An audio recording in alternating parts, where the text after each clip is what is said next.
Thanks everyone for coming back. Hope you had a decent lunch break. It doesn't seem like half an hour. Was that just me? Um, I'd just like to welcome Lisa Grogan, who is interestingly the co-CEO of Overlap Associates. Lisa has joined us at breakfast time. She's based in Waterloo in Ontario province in Canada, where it is 8:31 a.m. So good morning to Lisa. The rest of us are at 1:30 Yorkshire time. Well, 1:30, sometime after lunch, Yorkshire time. There is no kind of particular time, is there? So Lisa's, as I said, is the co-CEO of Overlap Associates.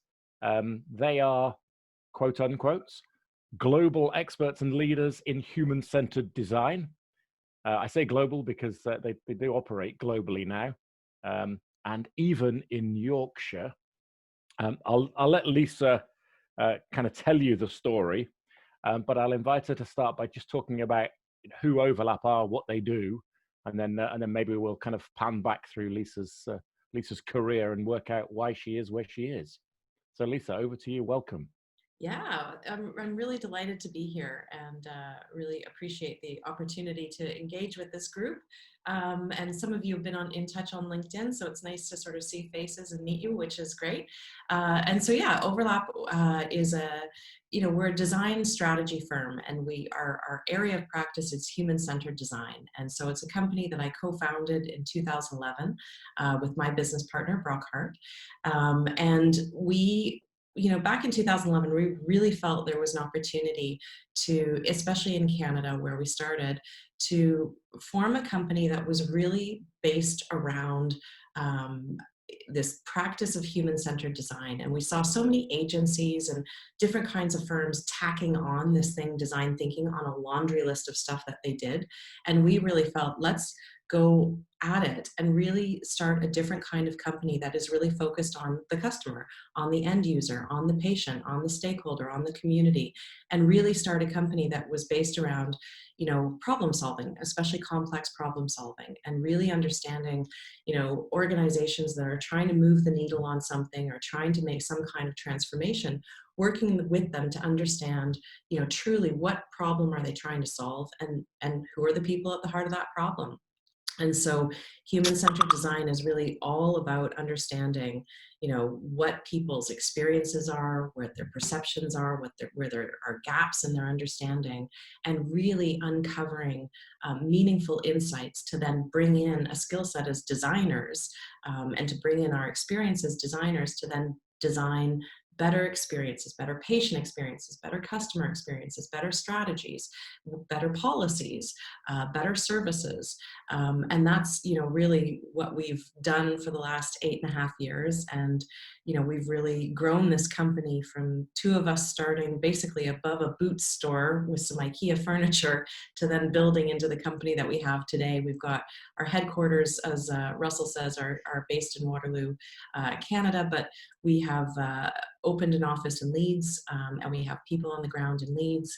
And we've worked globally. I think a few years ago, if anyone would have asked me about a second office or about an expansion, I probably would have said Calgary or maybe Vancouver.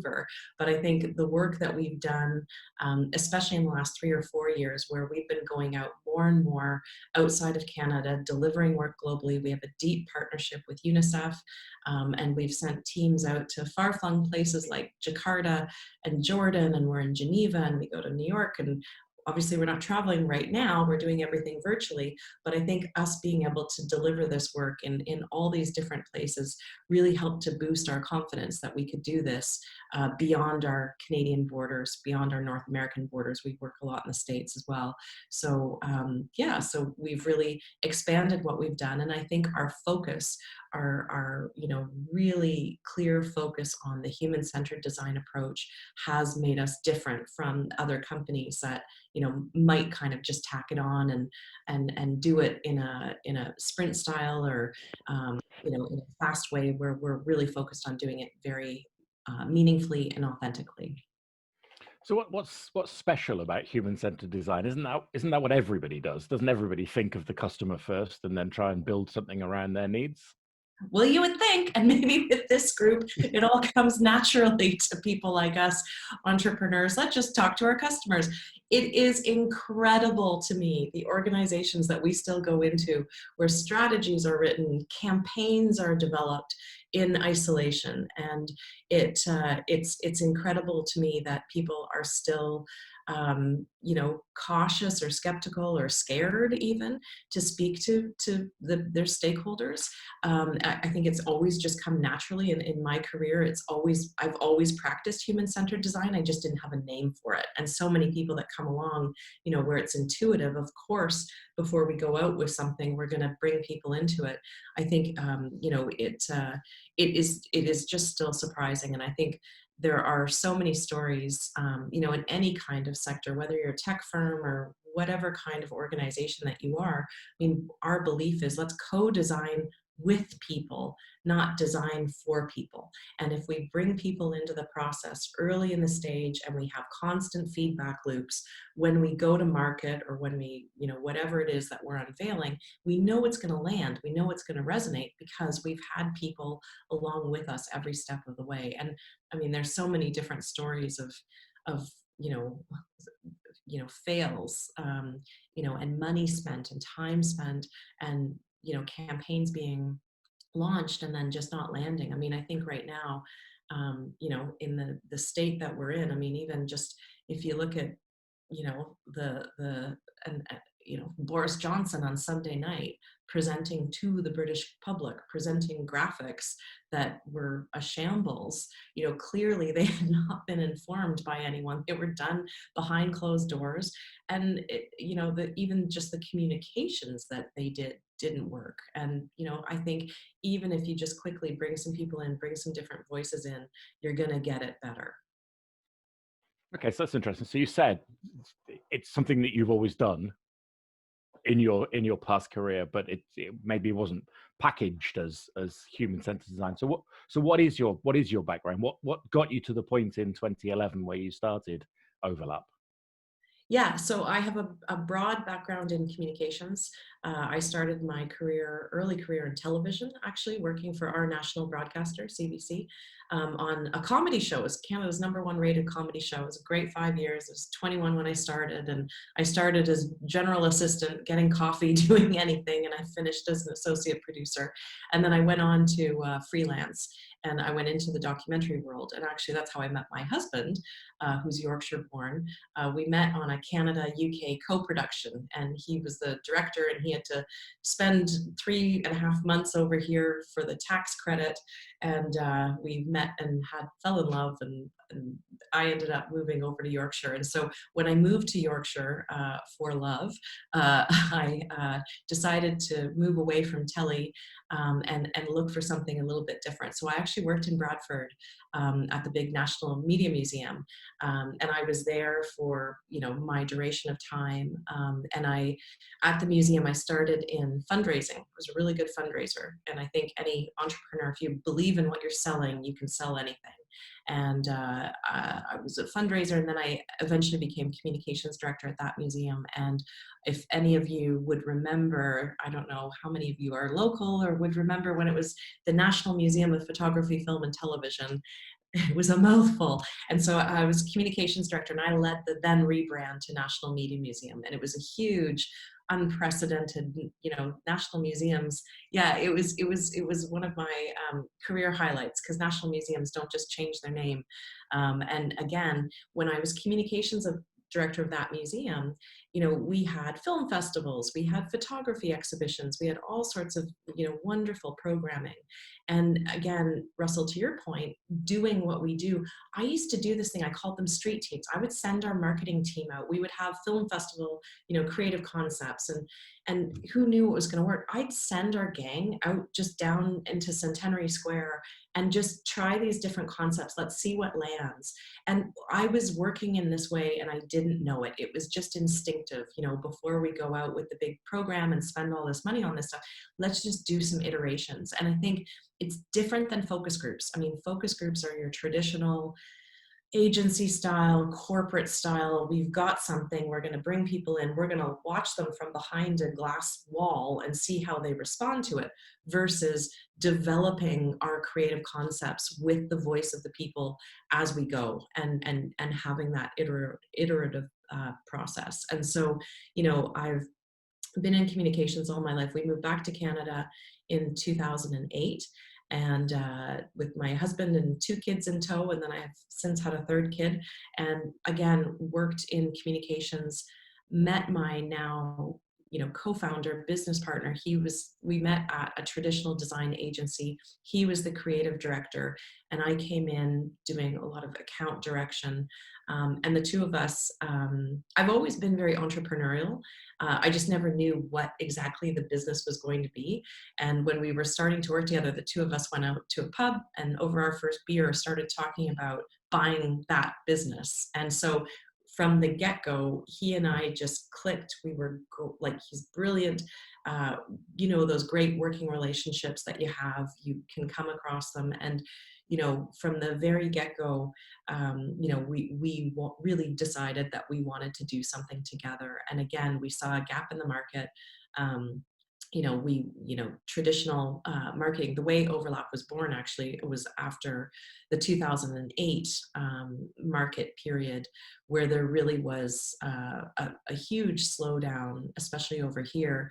Companies weren't investing in marketing, where when money dries up, marketing is one of the first to go. So we were losing, we were doing annual reports at the time for like $100,000 an annual report, and that stuff just dried up. And so out of need, we decided to go out. The owners of the company didn't want to let anyone go. They were like, do what you can. So we started going out to our corporate clients and saying, hey, you love working with us, and you're not going to spend on conferences in the way that you've been doing our annual reports, but hey, we have design processes that we think could help your mainstream business. And we started winning some work in that way.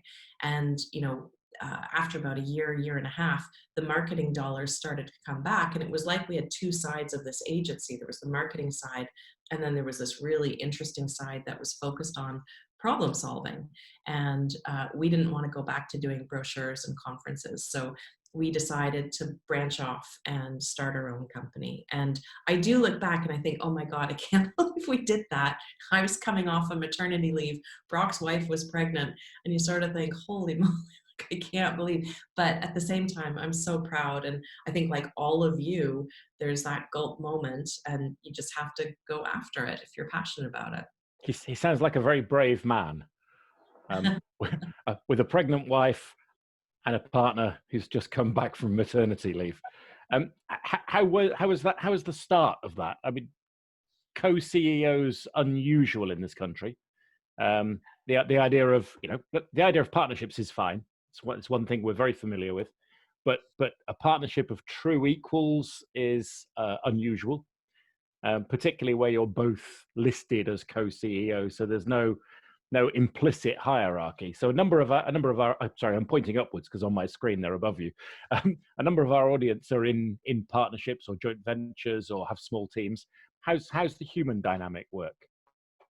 Yeah, that's a great question. And I'll say it's an evolution. I mean, I think at the beginning we weren't co-CEOs, and I don't necessarily recommend co-CEOs, early stage. It's been an evolution. I think we just listed ourselves at the beginning as co-founders. And I think in the first 2 years, you're just trying to get started. You're just trying to, is this a business? Is this going to last? Is this something? And then I think the first 2 years are just bootstrapping. You got to generate revenue. You've got to, just get out there. And I will say, Brock and I have the question sometimes, what's the funnest time of Overlap? And in some ways, those first 2 years, while some of the most stressful, were some of the funnest, because we were just mavericks. Like, we were pirates. Like, we were just trying anything and everything. We were doing the work, and it was actually fun. And then, after 2 years, I was like, oh shit, we've got a business here. This is a real thing. So now we have to focus on how do we grow, how do we mentor, how do we bring other people into it. And I think for Brock and I think with any partnership, and I've always worked in this way. I've always worked in the creative industries, whether it was in television or in communications.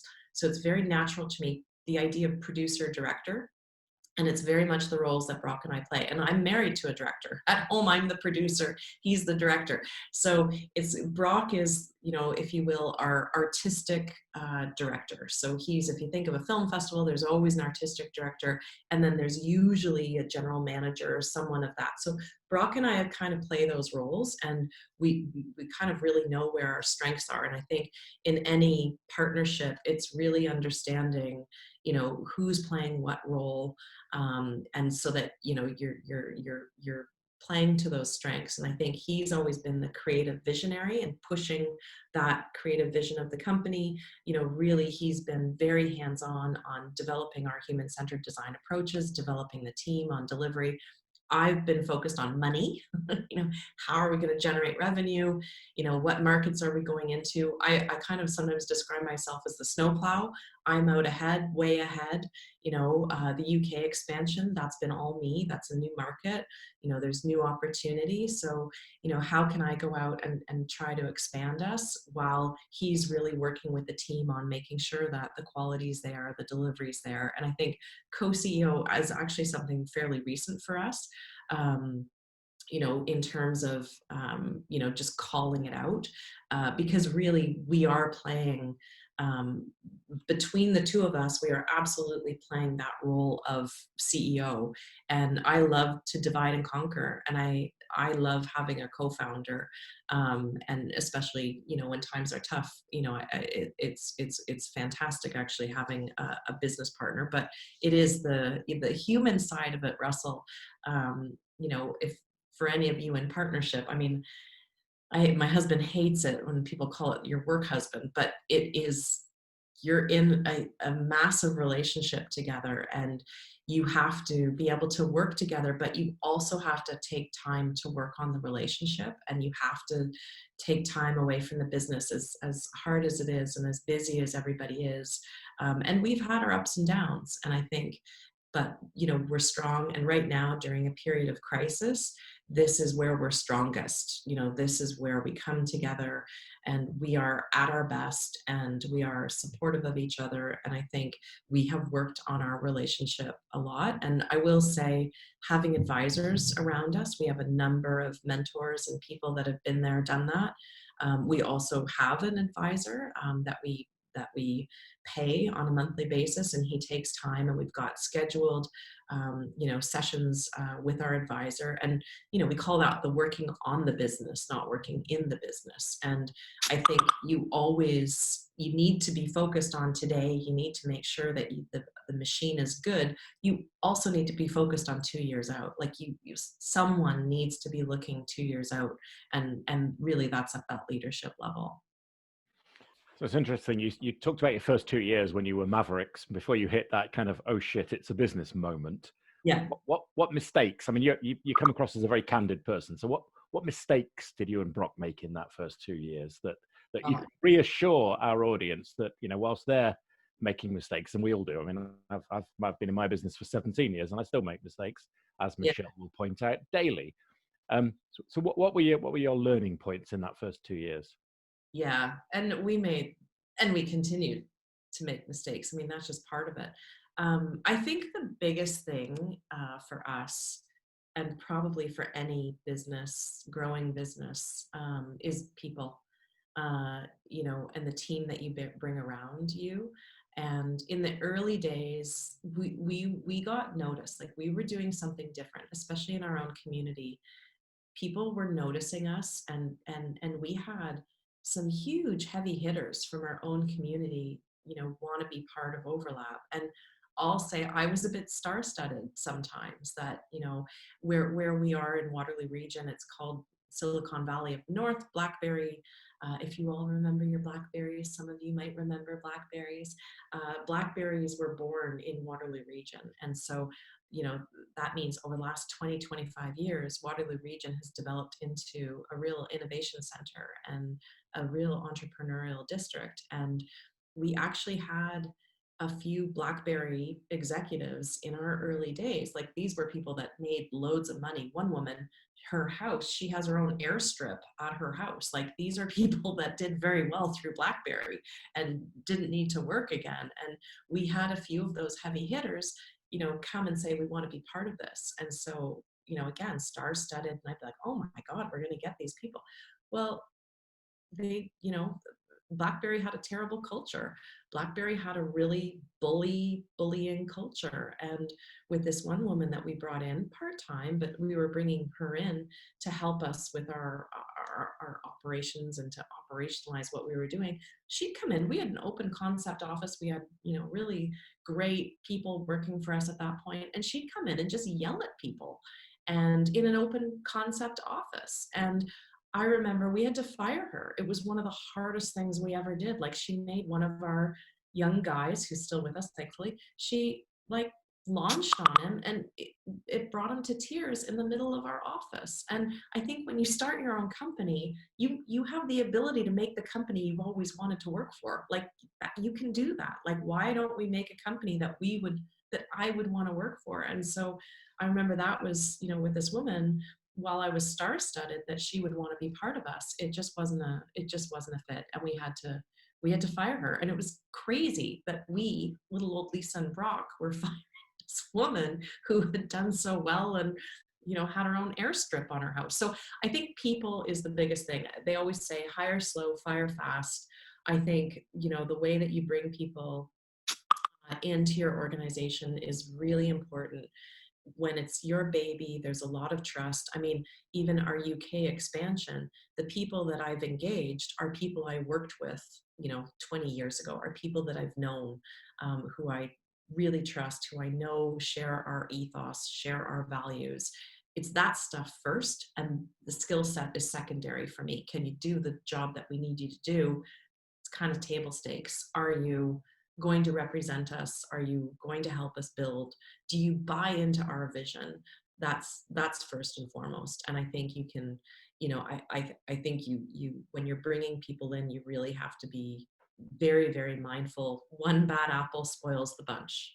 Yeah, I think I've always had the phrase that you hire on attitude because you can train aptitude. Yeah, I So agree.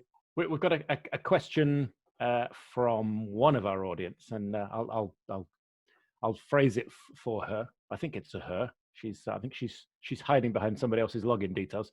So I think as a specialist business or agency, it can feel that your clients are buying your expertise, and therefore going out to clients to see what works could be undermining your position or authority. Is this just a fear or reality? What do you think? That's a great question. I think it's a fear. I mean, I think when you bring people in, um, your clients, I mean, especially in early stage, you want people to be part of your tribe. And we would always bring our clients in, and sometimes we would bring in an outside facilitator to, talk to our clients about us and what we're doing and, feedback. But I think, I think you can bring customers in really easy ways, and it doesn't have to be complicated. And whether whoever your end or whoever the beneficiary is of your product or your service, I mean, it might be that you're selling something to a distributor or something, but then they're selling it on, and you need to go out to who at the end of the day is the beneficiary of whatever it is that you're building. I know we do a lot of work in social spaces and in public spaces, but we also do quite a bit of work with private sector and enterprise firms. And one of the companies that we worked with, big national insurance firm, doing benefits, employee benefits, and all sorts. And we were working with one of their software teams that were developing software for dental practices, and so the dental practices could, send in the benefits forms. And it was amazing to me working with this software team. They had never interacted with any of the dental practices. So, they were creating this software and people weren't using it right. They were having all kinds of problems. Their customer hotline, like their, phone in were getting lit up, and they had just never gone into dental practices. So I think there's a way that you can bring your customers in. We want to hear your feedback. We want to talk to you. I think, I don't know if the platform Shopify, have any of you heard of Shopify over there. It's Canadian. It's a great story. I'd highly recommend looking up the Shopify story. I love it in terms of startup. And Toby Luke, who's the CEO, he's incredible. And he still calls his customers. Like, he will still phone customers directly and get feedback from them. And he's done that from day one.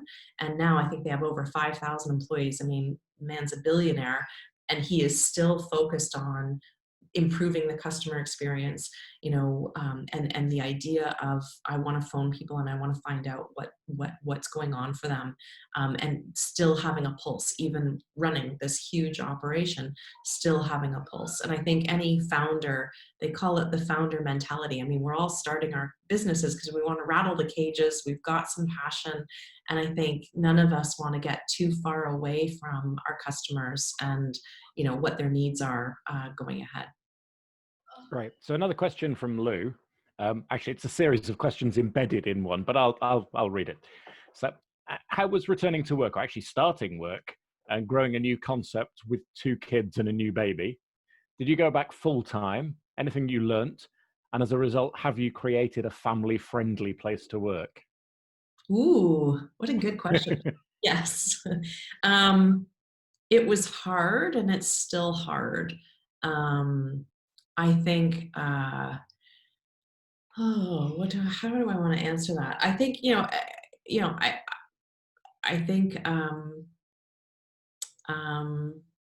my family is absolutely part of Overlap. Like, Overlap, they're all my kids are now 16, 14, and 9.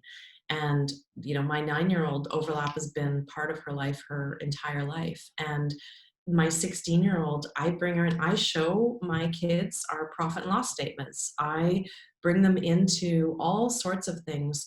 And I think them having a mom who owns a business is just part of their life experience. And I think there are times where you feel incredibly guilty, as any parent does. And I think, you gotta, we talk to them a lot about it. I remember last year, my kids, I miss competitions. I miss things. I actually live in a small town outside of Waterloo called Stratford. And it's actually Stratford, built on Stratford-on-Avon. We have a theater, but it's a small town. So a lot of the moms are stay-at-home moms. A lot of the moms are in traditional jobs, teachers or, admin. And in Stratford, I'm just mom. Like, in Stratford, people don't know, other moms don't necessarily know what I'm doing. They don't know my business.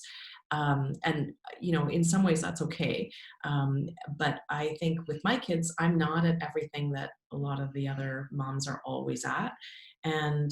But we talk about it. And I remember on a drive with my daughter, my eldest daughter, last year, and she's like, you go, mom, you do it.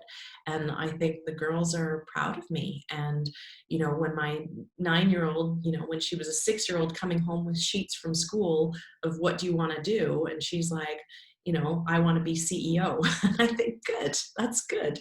So it's certainly hard. I think owning your own business does mean that you have flexibility that you wouldn't have, and you can bake that in. I mean, I think, I generally work from home. Before all of this, I would work from home every Friday, and give myself a bit of a lighter day.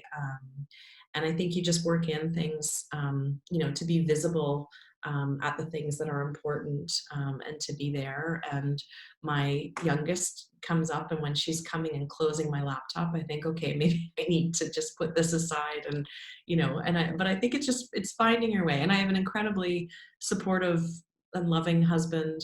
And it's a true partnership. I mean, we've always been a true partnership. And I think you've just got to build your life around it. But owning a business is all consuming. Absolutely. It is your baby. It's your passion. What you're thinking about at 2 a.m. And I think the early day problems are early day problems. The problems, they just kind of move up the funnel, but they're not going to go away. So you just have to figure out how to live your life and chase your dream. I mean, as you said, as a business owner, you've got flexibility, but as a business owner, you've also got the responsibility, the weight of the world on your shoulders. Yeah. It isn't a 9 to 5. It is, I think you used the phrase, all consuming. How do you balance that? Because you've got an all-consuming business. Your husband's got a career, and you've got 3 kids at various stages of schooling. That sounds like more than a 24-hour day to me. Yeah.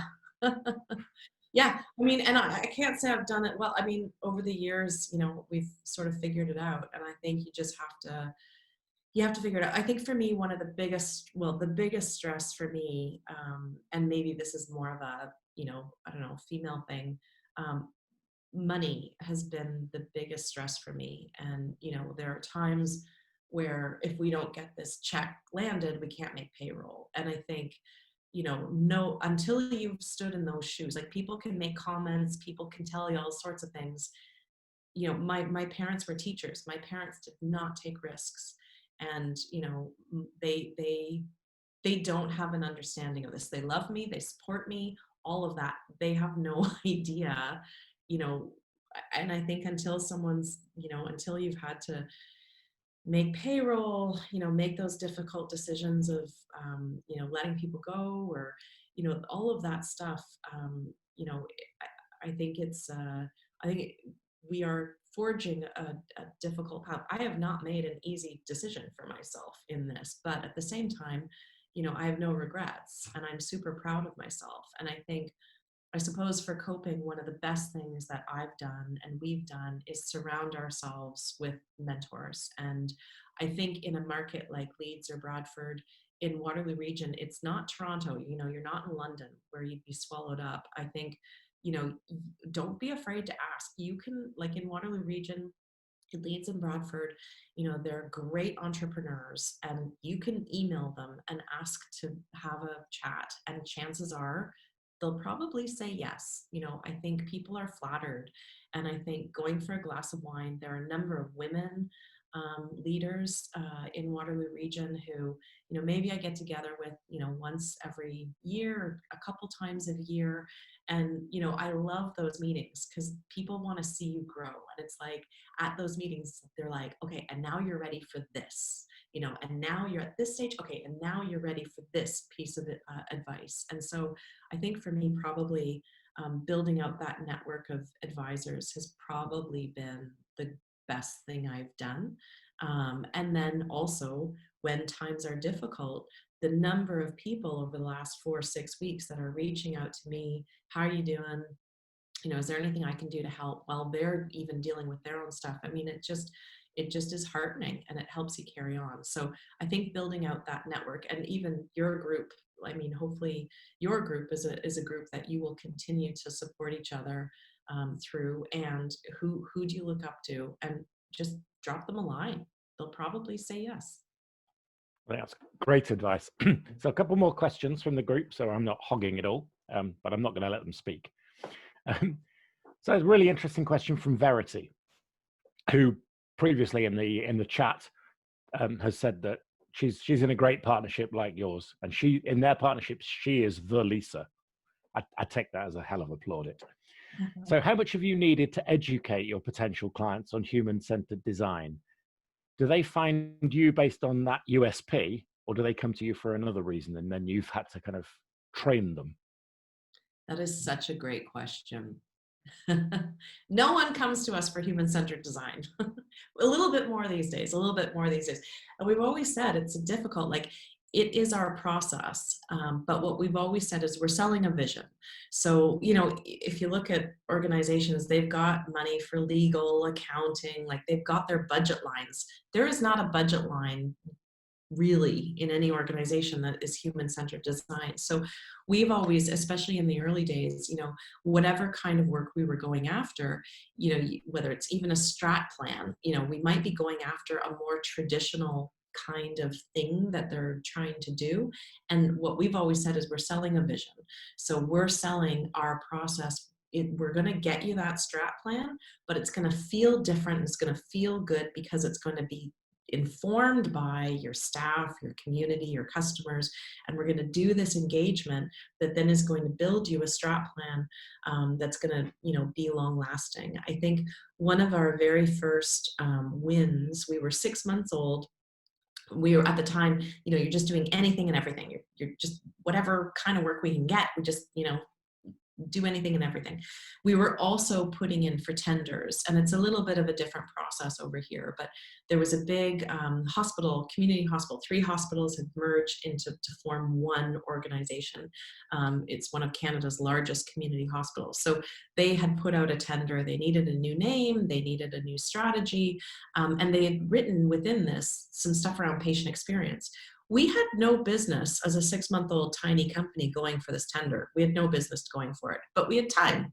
And we read this thing being like, wow, they're really looking for patient experience. It sounds like, they would really like what we're doing. So we pulled a few people together as associates. We put in this proposal, which we had no business putting in for. And we ended up getting shortlisted. And we got an interview. And when we went into the interview, hugely, hospitals are very, very formal. It was one of these like massive boardroom. There were 12 of them on one side of the boardroom, and we come in and we had really prepared. But the CEO, and we continue to work with her, but our first meeting, we came in and she sort of laughed, and Brock is 10 years younger than me, and so we were that much younger, and she's like, you're all so young. So we came in and she started off the interview and she said, just so you know, we are not going to award you any piece of work. We're not awarding you anything. No one's ever heard of you. You're only 6 months old. You would never fit the vendor profile of who this hospital could work with. And so we can't hire you. But of the 70 proposals that came in, yours was the most compelling. You wrote the most interesting stuff around patient experience. Some of your stuff, your techniques, like we've never heard of. So you deserve an interview, but we will not be awarding you anything. So we're like, okay, great. So we went and we had prepared. They grilled us for an hour. It was a real tough interview. And this hospital, they have over $1 billion budget. Like, it's big stuff. And that night, Michelle, the CEO, called us, which is unheard of for a hospital CEO. She called us and she said, you did a great interview. And she said, you know what I'm going to do? I'm going to, we're awarding, well-established, big, massive consulting firm. But what we're doing is we're going to split the award, and we're going to give you guys a third if you will agree to work with this firm.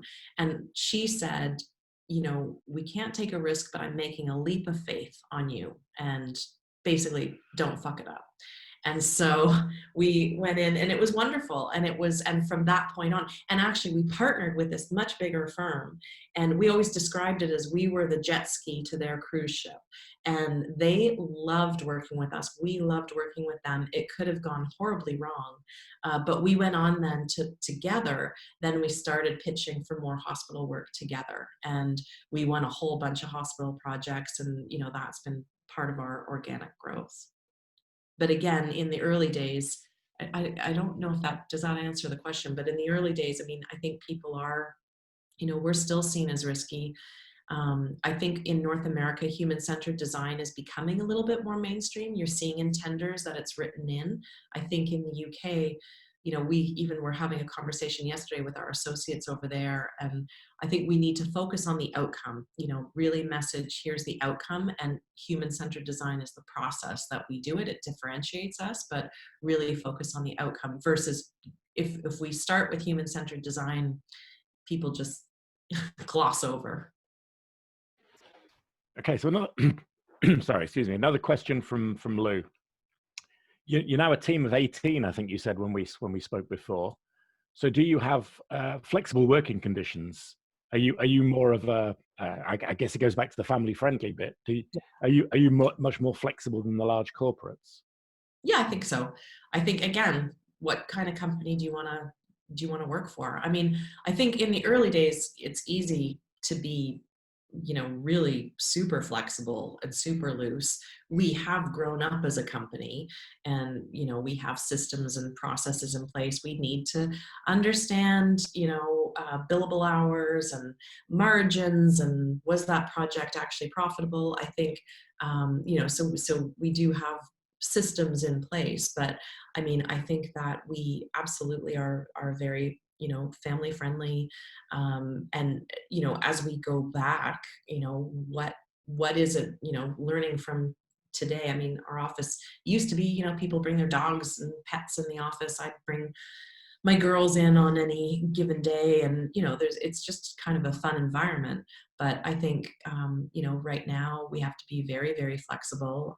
One of our staff, she's got a 4-year-old and an 18-month-old, and it's just been brutal for her because she's very professional, she wants to be productive, and we're saying, just at the moment until schools come back, like, what, just we'll bring some freelancers in, to support around what you're doing, but just take it easy. We'll continue to pay you, but just take it easy. And so I think right now the team that we have in place are incredible. And I think we want to keep this team intact. And so, we're really focused on, what does our team need from us, for them to be productive and to do the work that they need to do, and how do we continue to invest in what they need. And I think we have all kinds of policies. We have balance days. We're heading into a long weekend. The Friday before every long weekend, at noon, we close the office.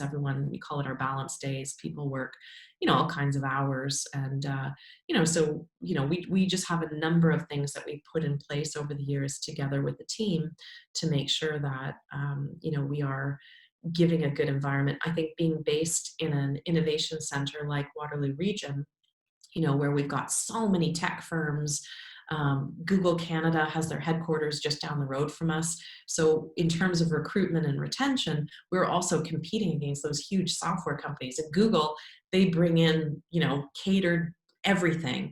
And so, we do a catered meal once a week, whether we'll have to figure that out. But it's kind of, we do also take, from some of the tech firms that do crazy and fun things. We, try to, take some of the good of that, and bring that into our space without we don't have a ping pong table or anything. We don't have a slide. Google has their slide, but, we certainly have a flexible office. I will say about our office, and again, we've moved over the years. We used to just have a completely open plan, open concept.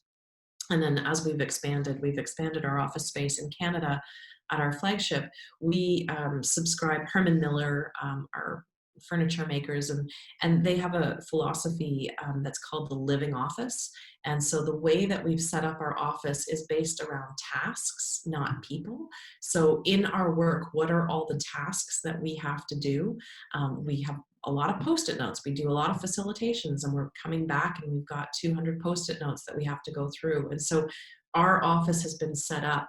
We have some open spaces, but then we have workshop rooms. So if we're coming back from a 2-day facilitation, we have we would dedicate a workshop room, and everything from that project can be up on the wall, but we can close the door. If there's confidential stuff, we can lock the door.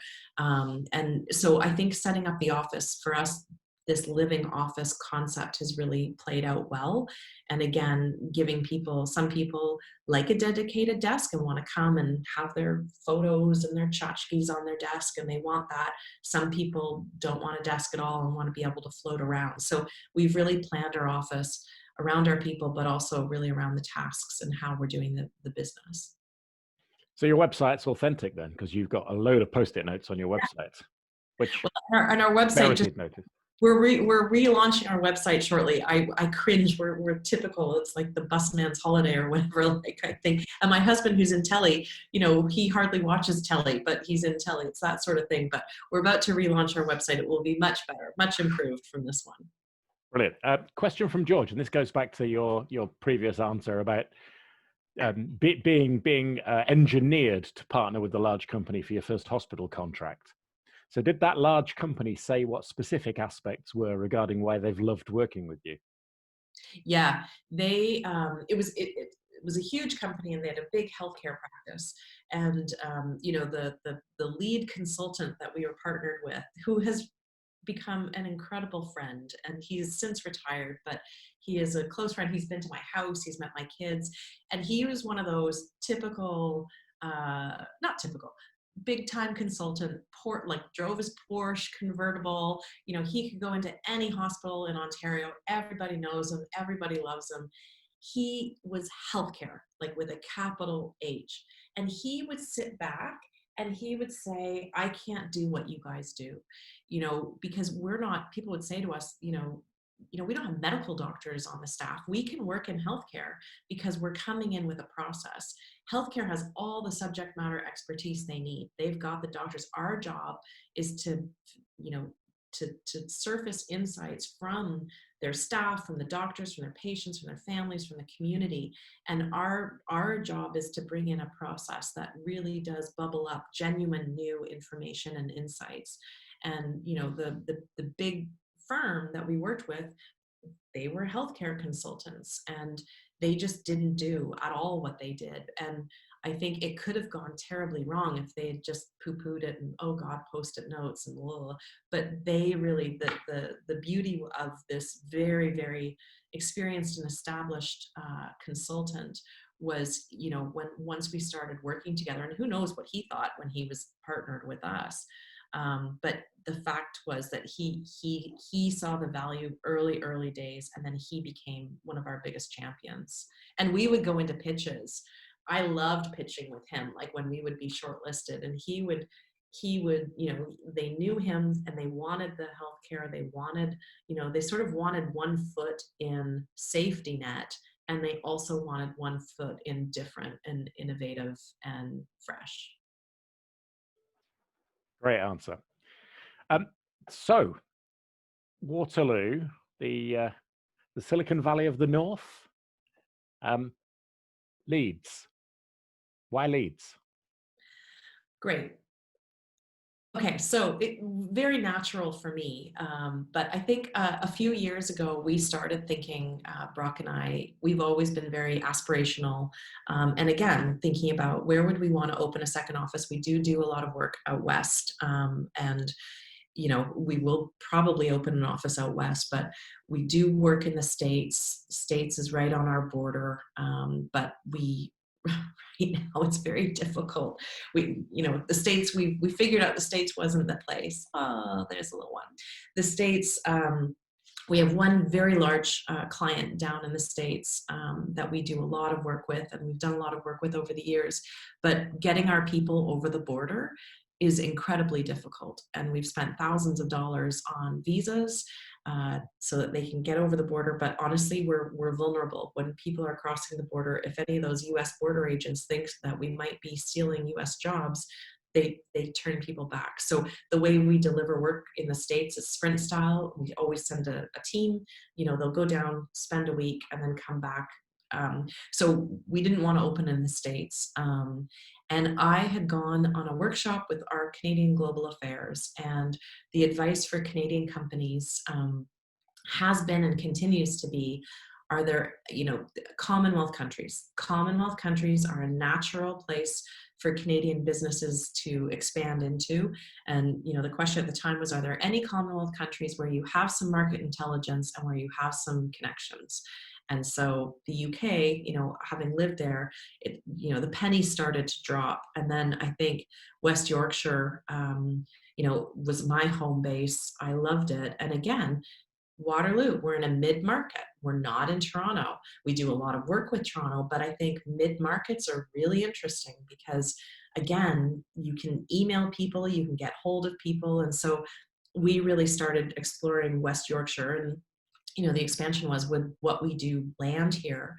But again, in those early days where I was like, well, let's just see, I'll take a couple trips over, talk to people. We'll just sort of see, is there something here? And like Kirsten England, she's your chief exec of Bradford Authority, Tom Reardon in Leeds. I emailed each of them out of the blue. I just emailed them.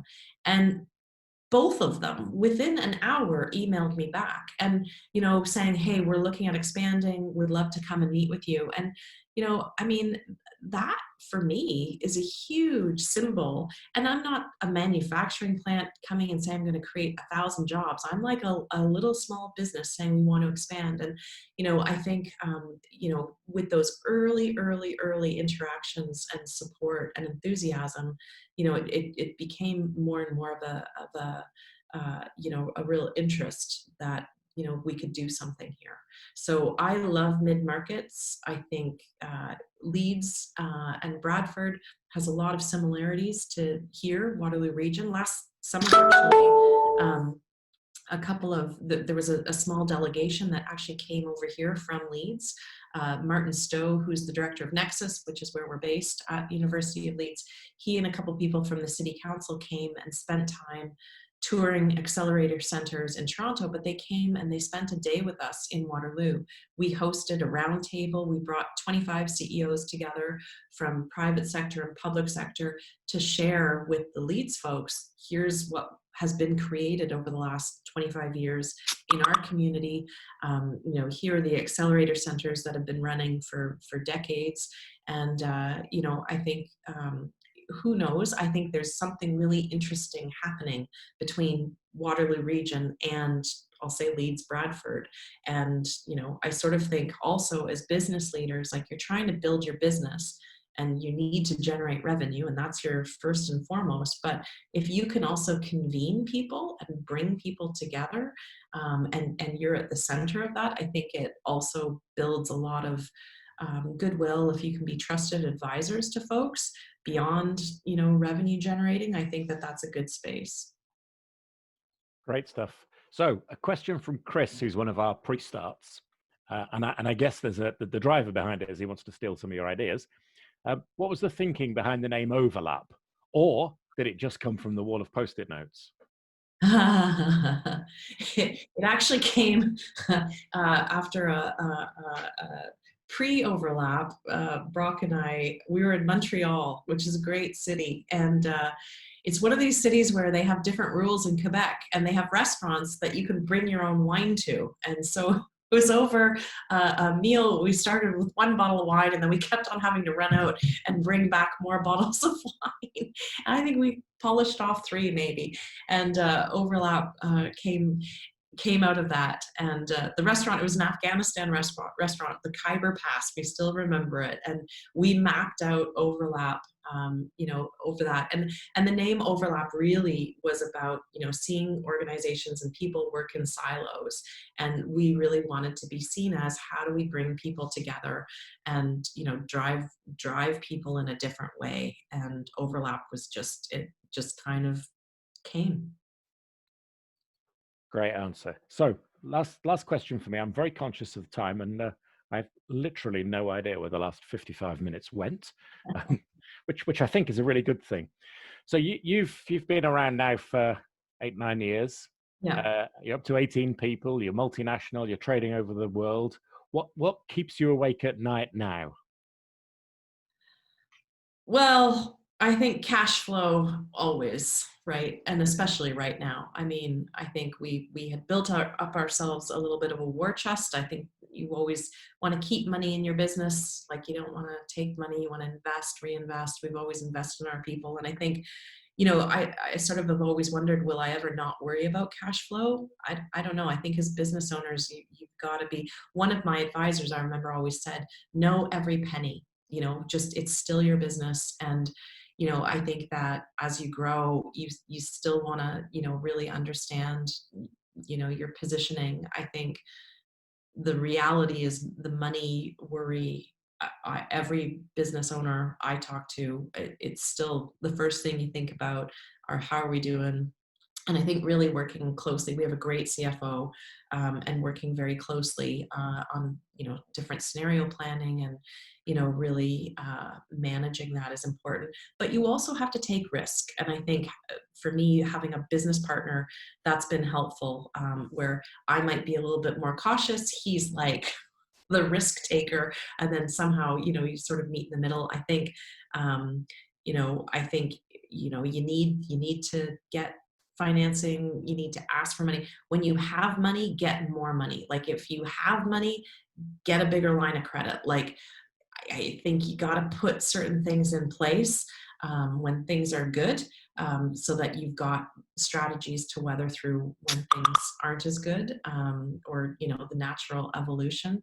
But I think, yeah, what keeps me up at night is the reality of owning a business. It's a privilege and a burden. I think that's probably it.